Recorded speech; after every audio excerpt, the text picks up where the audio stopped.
Պիտի փորձենք պահենք, պահպանենք մեր բարբառը, մեր քաղցր լույզը։ Ես մեկ է կուզենայի նորից վերածնվել Արցախում, հենց Ղարաբաղցի երգը հենց կարծես իր մասին է գրված։ Պատվիրում են Արև Ղազարյանի կատարմամբ Ղարաբաղցին կամ եկ մոռանանք, ես ցնցված ուրախանում եմ, ասում եմ, վա։ Հայրենիքի համար մարտում ընկարքաչ տղա, մեր Արցախի համար ընկար սրտի կանչ տղա։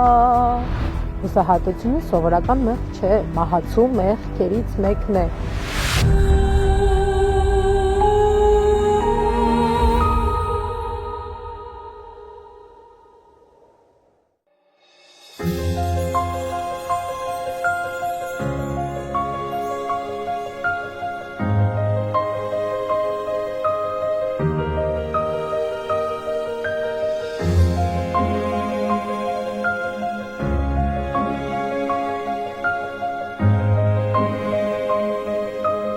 Արև հունցեք։ Այ, այդ հարցը մենք հունցա դուզվեր պատասխանենք, ասաց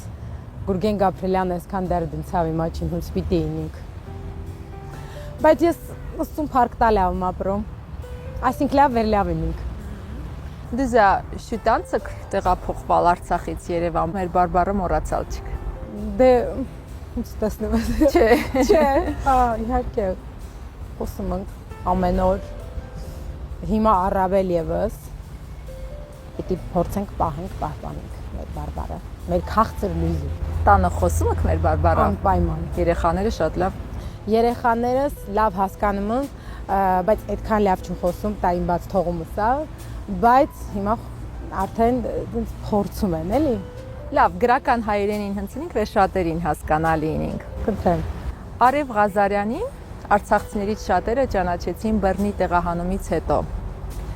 երբ արցախցիներից շատերին օգնության ձեռք մեկնեցիք, նրանց կողքին եղաք։ Շատերը անգամ մինչև հիմա էլ չգիտեն, որ այս կամ այն աջակցությունը հենց ձեր կողմից էր։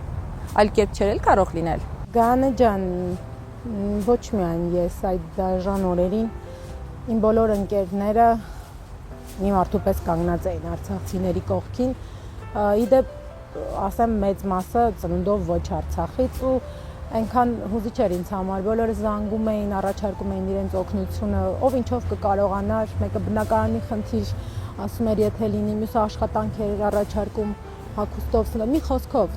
ես էլ անմասն իհարկե չէի կարող մնալ, ես միշտ եմ եղել իմ արցախցիների կողքին, թե ապրիլյանից հետո, թե 44 օրյա պատերազմից հետո, փորձել եմ ինչով կարող եմ աջակցել, բայց լուր Ինչ վերաբերվում է, երբ ինչ-որ բարի գործ ես անում և դրա մասին պետք է բարձրաձայնվի այն առումով, որ դա կարող է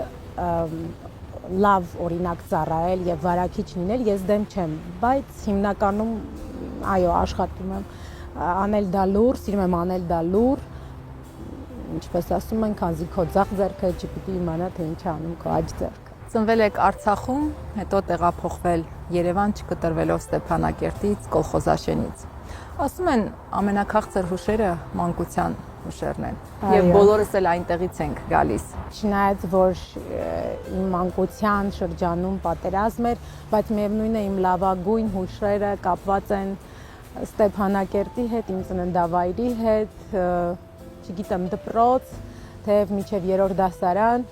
բակային ընկերներ, դպրոցական ընկերներ, մենք այո չունեցանք Այբուբենիտոն, բայց փոխարենը օրինակ հրաժեշտ 3-րդ դասարանի հանդես արեցինք, որը մինչև հիմա ես չեմ մոռանում մեր սիրելի ընկեր Բաբայանն էր կազմակերպել, փառքի սրահ ունեինք, դե գիտեք Արցախի դպրոցներում, պարտադիր կար, մեր դասարաններում էր Սամվել Գարաքյանի անունը,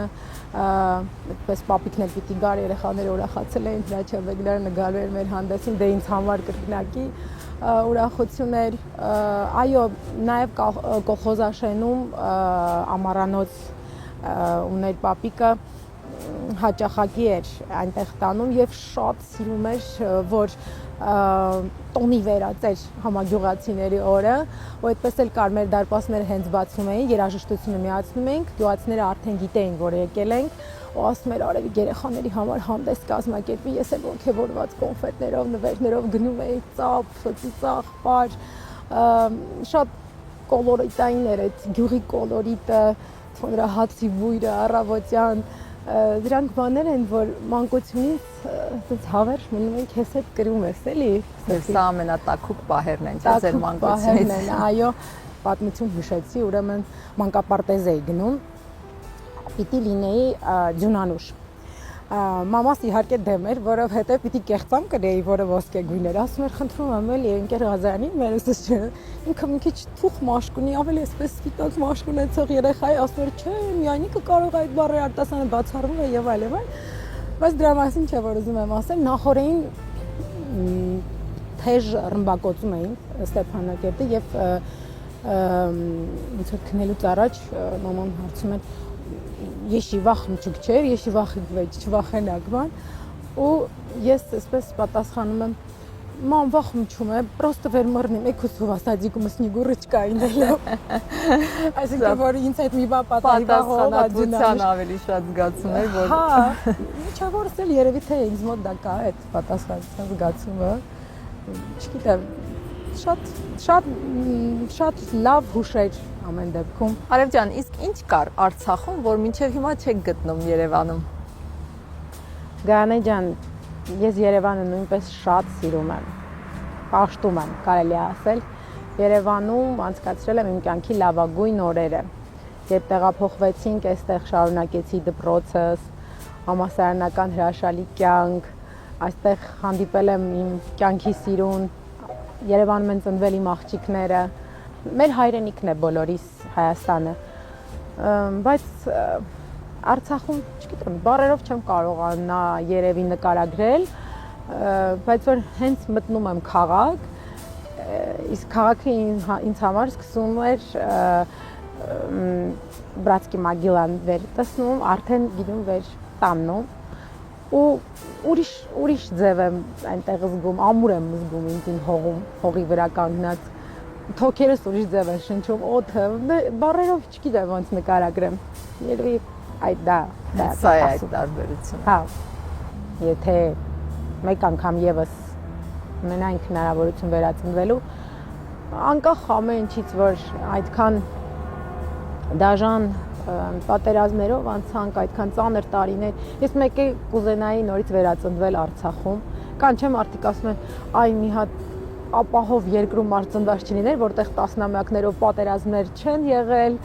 որտեղ հանգիստ կյանք ունենայինք, հավատացեք, ես ամեն ինչով հանդերձ, ինչքան էլ դա հիմա բան հնչի, ես էլի կընտրեի Արցախում ծնվել։ Իսկ հաճախ էիք գալիս գնում։ Այո, շատ, անհամբեր սպասում էի, երբ են լինելու արձակուրդները, երբ դպրոցում էի, իսկ այնպես ամեն առիթը բաց չէինք թողնում, որ գայինք, որովհետև այսպես դա օդ ու ջրի պես պետք էր էլի լիցքավորվելու, վերալիցքավորվելու, հարազատները մեր բոլորը այնտեղ էին, չգիտեմ։ 20 թվականի պատերազմից հետո եղել եք Այո, Արցախում։ Դրի ուրիշ զգացողություններ, թե։ Իհարկե, շատ ծանր էր, բայց միևնույն է ես էլի ինձ լավ էի զգում ու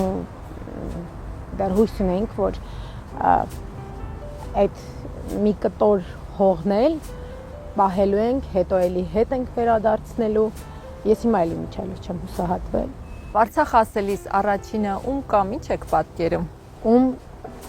պապիկիս անկասկած Հրաչյա Բեգլարյանին, նա ինքը հենց Արցախն էր ինձ համար, ոնց որ Արցախի սիմվոլներից մեկը, իր ամբողջ կյանքը ապրեց Արցախում, պաշտեց իր հողը, ծառայեց իր ժողովրդին, պայքարեց եւ հաղթանակած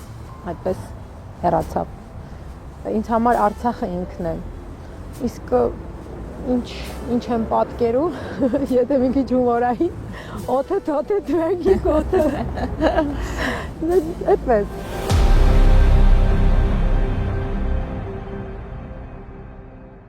Հրաչյա Բեգլարյանի թորնուհին լինելը պատկերացնում եմ ինչքան մեծ պատիվ ու պատասխանատվություն է ձեզ համար։ Կամ բնավորության գծեր, որոնք ժառանգել եք նրանից։ Արդարամտությունը, այդ արդարության զգացումը մանկուց էլ իմ մեջ կար, ու հաստատ դա այդպես ժառանգաբար է անցել։ Գիտեմ, որ ձերն էլ տանել չէր կարողանում, երբ ինչ-որ մի անարդար բան էր տեսնում, ընկերները տենց նկարագրում են իրան, որ զայրույթի պահին այդպես բաշը բարձրանում էր բան։ Չգիտեմ, ինձ շատ խանգարել է դա կյանքում, ասեմ անկեղծ լինեմ, բայց միևնույնն է ես ինչ առումով դե միշտ չէ էլի որ դու ունես քո կարծիքը եւ դու արդարի կողմ ես, միշտ չէ էլի որ դա ճիշտ է ընկալում եւ մերձավորին սիրել եմ, որովհետեւ ինքը ասում էր ամեն մարդու մեջ լույս կա, այդ լույսից է պետք կարճել, ես դա երևի իրենից եմ ժառանգել, ես այն միշտ ասում եմ դե լավ է դե նույնիսկ դի մի հատ մարդ չկա որ քո համար լավը չի քեզ դուր չի գալիս ասում եմ ամենախտուրը մարդի մաչին էլ իշ եղկա դե այդ լույսից է պետք բռնվել եւ դա տենց մնացել է մեջ փորձում եմ այդպես ապրել Նրան ճանաչողները այո ասում են, որ Հրաչյա Բեգլարյանն իր մեջ ամփոփում էր արցախցու կերպարը եւ պատահական չէ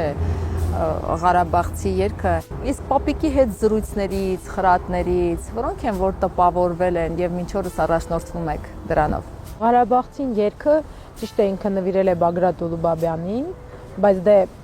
այսպես ժողովրդի կողմից սիրվել է եւ իսկապես ինքը խտացնում է իր մեջ Ղարաբաղցու այդ խրոխտ կերպարը։ Ինձ համար հենց Ղարաբաղցի իր երգը հենց կարծես իր մասին է գրված։ Իսկ խրատներից մի առիթով ասած վերտեսնան եկեղեցուն տրները պես վճռնեն ինչն անել մաչը։ Ու այնպես լավ է տպավորվել մեջս իսկապես այսինքն փոխաբերական իմաստով դիմացինի բարությունը, ազնվությունը պիտի չշահագործես։ Դե այդ խրատը այդպես մնացել է ու փորձում եմ հետևել։ Մի անգամ Հրաչյա Բեգլարյանին հարցրել են, թե առանց իրեն ինչպիսին կլինի աշխարհը, նա պատասխանել է. ոչինչ չի փոխվի, նույն քեֆ ուրախությունները կլինեն, արև կլինի, ձմեռ կլինի։ Այդ հատվածը երբ իր մասին ֆիլմ էին նկարահանել, ինձ մոտ այդպես կտրած հեռախոսის մեջ պահում եմ ու միշտ նայում եմ, որ ասում է, էլի աշխարհը նույնը կլինի առանց Հրաչյա Բեգլարյան։ Իսկապես աշխարհը նույնն է մնում մեզանից հետո ոչինչ չի փոխվում, մնում է, որ այս կյանքում աշխատենք այնպես ապրենք, որ հետո մեզնից հետո մնացածները չամաչեն, այլ հակառակը հպարտանալու առիթ։ Պապիկը ինձ թվում է այդպես էլ ապրեց եւ իրենից հետո այնքան հախուռն ու բուրըն ապրել է, հասցրել է ամեն ինչ տալ, թե իր հայրենիքին, թե իր ընտանիքին, թոռներին։ Ես ինձ համարում եմ շատ երջանիկ, որովհետև անգամ վերջին տարիներին երբ արդեն հիվանդ էր, բայց կարողացավ ուժ հավաքել իմ հարսանիքներ ներկա գտնվել, ավագ դստերս տեսավ ճիշտ է տեսակապի միջոցով, բայց հասցրեց տեսնել, վայելել, չգիտեմ, իր մահից հետո լավ անուն թողեց մեզ բոլորիս, ես միան շատ կարոտում եմ իրեն, չգիտեմ, բայց հիմա էլ զրուցում եմ հետո, կիսվում եմ իմ հաղթանակներով, կներեք, չգիտեմ, տխուր պահերին մտովի զրուցում եմ, դեպս, կարոտ, մարդուց հետո կարոտ եմ ունում։ Ու նա իրեն իր երկրի տեր էր զգում, որովհետև իր խոսքերով սիրում ու պահում էր երկիրը, ծառայում էր երկրին։ Արցախի կորուստը ինչ է կարծում, ինչպես կտաներ Հրաչյա Բեգլարյանը։ Չէր դիմանա, աստված չէր դիմանա եւ լավ է որ չտեսավ, որովհետեւ ինքը պայքարեց, տեսավ Թուրքից ազատագրված իր հայրենիքը եւ հաղթանակած Արցախ թողեց մեզ ու հեռացավ։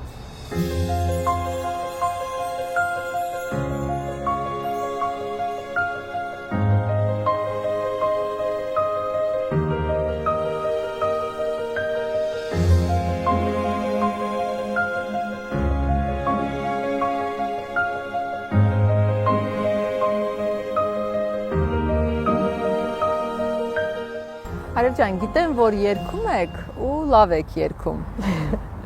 Երբ եք երգում ու ինչի մասին եք երգում։ Ես երգում եմ մանկուց։ Երբևէ իհարկե չեմ մշակել ձայնս, որի համար շատ ափսոսում եմ, Բայց ինչ հիշում եմ, երգում եմ, այն որ քեֆ ուրախությունների ժամանակ աթոռի վրա կանգնացնում երգացնում են երեխաներին։ Հիմա դե չեմ կանգնում աթոռին հետ, դրեմ այդ էլի երգում եմ։ Պապիկն էլ շատ սիրում էր, որ ես երգում էի։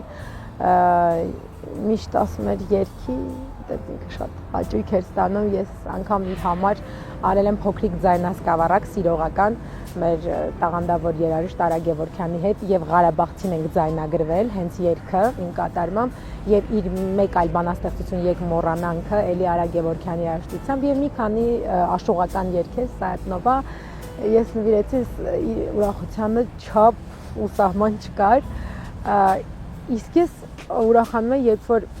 գալիս էի Արցախ ու Ստեփանակերտում քեռուս հետ շրջում ենք ավտոյով այն ժամանակ եթե չեմ սխալվում Pace ռադիո ալիք թե կայան հաղորդում կար որ կարող էի ուղիղ եթեր զանգահարել եւ պատվիրել երգեր ու այնքան էի ուրախանում որ մարդիկ չէին ճանաչում դե ինչ գիտեն Արև Ղազարյան երգչուհի չկա բայց գիտեն որ իր կատարումը ու պատվիրում են Արև Ղազարյանի կատարմամբ Ղարաբաղցին կամ Եկ մոռանանք ես ցնցված ուրախանում եմ ասում եմ վաու այստեղ հայտնի է հա այդպես Հիմա կերքեք պապիկի տաղերից։ Իհարկե կերքեմ, հիվանդ եմ, բայց դա մեզ չի խանգարի։ Դե Ղարաբաղցին շատ եմ երգել, էլ որներ իր տաղերից որ երգեր գետերս, հա, չէ, գիտեմ, կարոտի երգից կերքեմ մի հատված։ Հայրենիքի համար մարտում անկարգաչ տղա, մեր Արցախի համար անկար սրտի կանչ տղա Կարոտել եմ, ինչու չես գալիս, կարոտներից կրակվել եմ, իմ սիրտն է լալիս։ Վերջերս էլ մի կատարում եմ լսել, երբ Ղարաբաղցի երգի